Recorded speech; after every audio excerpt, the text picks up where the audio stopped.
Thy word is a lamp unto my feet, and a light unto my path. Today I'm going to be reading from Psalm 50, and I'll be reading out of the English Standard Version. This is a psalm of Asaph, and it carries a theme that God Himself is judge over His people and all the world. It comes off the heels of chapter 49, where we read that all of us are going to die and all the things of this earth are going to perish. Beginning Psalm 50, verse 1. The Mighty One, God the Lord, speaks and summons the earth, from the rising of the sun to its setting. Out of Zion, the perfection of beauty, God shines forth. Our God comes, he does not keep silence. Before him is a devouring fire, around him a mighty tempest. He calls to the heavens above and to the earth, that he may judge his people. Gather to me, my faithful ones, who made a covenant with me by sacrifice. The heavens declare his righteousness, for God himself is judge. Hear, O my people, and I will speak. O Israel, I will testify against you. I am God, your God. Not for your sacrifices do I rebuke you. Your burnt offerings are continually before me. I will accept a bull. I will not accept a bull from your house, or goats from your folds. For every beast of the forest is mine, the cattle on 1,000 hills. I know all the birds of the hills, and all of the moves in the fields are mine. If I were hungry, I would not tell you, for the world and its fullness are mine. I do not eat the flesh of bulls or drink the blood of goats. Offer to God a sacrifice of thanksgiving, and perform your vows to the Most High. And I will call upon me in the day of trouble, and I will deliver you, and you shall glorify me. But to the wicked, God says, What have you to recite my statute? What right have you to recite my statutes, or to take my covenant on your lips? For you hate discipline, and you cast my words behind you. If you see a thief, you are pleased with him, and if you keep company with adulterers. You give your mouth free rein for evil, and your tongue frames deceit. You sit and speak against your brother. You slander your own mother's son. These things you have done, and I have been silent. You thought that I was one like yourself, but now I rebuke you and lay the charge before you. Mark this then, you who forget God, lest I tear you apart, and there be none to deliver you. The one who offers thanksgiving as his sacrifice glorifies me. To the one who orders his way rightly, I will show the salvation of God. The beginning of this psalm definitely ensures that we know that God is speaking here. It says, the Mighty One, God the Lord. Three different ways of referring to our Father. This imagery is the imagery here is that God is speaking and summoning the entire earth, from east to west, from the rising of the sun in the east to the setting of the sun in the west, the entire earth.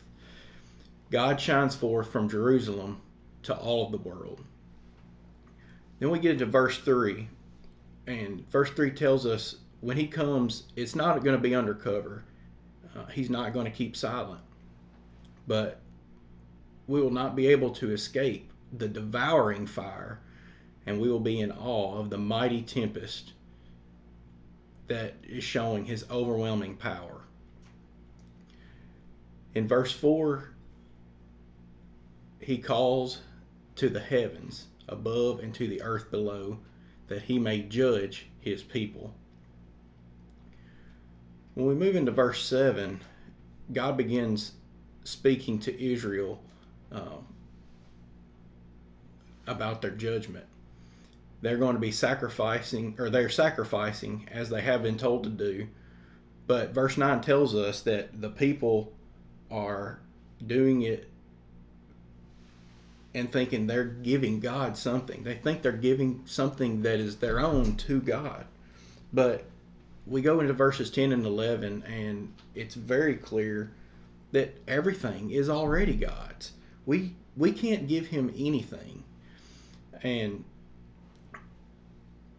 we move into verses 12 and 13, and it talks about how God is different than us as humans. He doesn't have to tell us that he's hungry because everything is already his. He doesn't have to have the physical nourishment that we do because he's God. Our God wants our hearts to be the sacrifice to him.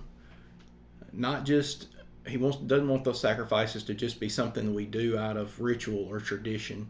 Um, and verse 14, I think, describes that heart which God is looking for. Uh, to offer to God a sacrifice of thanksgiving, and to perform your vows to the Most High. And that heart is a pure heart that he's looking for, uh, that's offering that unconditional thanksgiving to him. And in return, in the next verse, he offers that he tells us that he's going to deliver us when we ask in the day of our distress, in the day of our trouble. And he knows that we're going to glorify him because we have the heart that he is looking for. Compare the statement we just read to the rest of the chapter. Says, but to the wicked God says, what right have you to recite my statutes or to take my covenant on your lips? These people are just reciting the scriptures, reciting the law of Moses, and yet they're not keeping any of the commandments that he is looking for them to keep.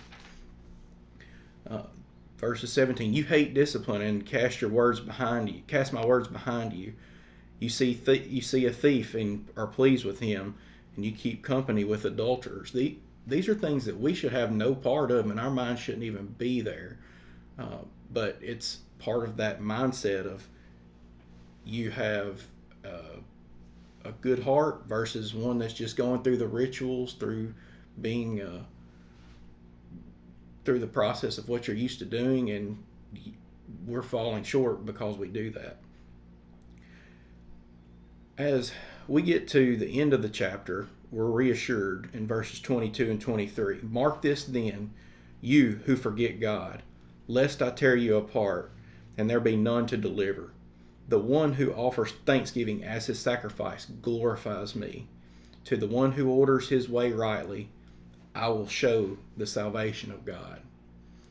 I don't know about you, but that's what I need to strive to be being, is in what verses 22 and 3 talk about. I need to strive to have my orders that orders my way rightly, and that shows the salvation that God has given me through my actions and following him and giving him the pure heart that he deserves. One thing that I would like for us to think about: when have I paid lip service to God and not followed his commandments? Something that I think that we could pray for. A heart to give God the thanksgiving that he deserves. Thanks for joining us today.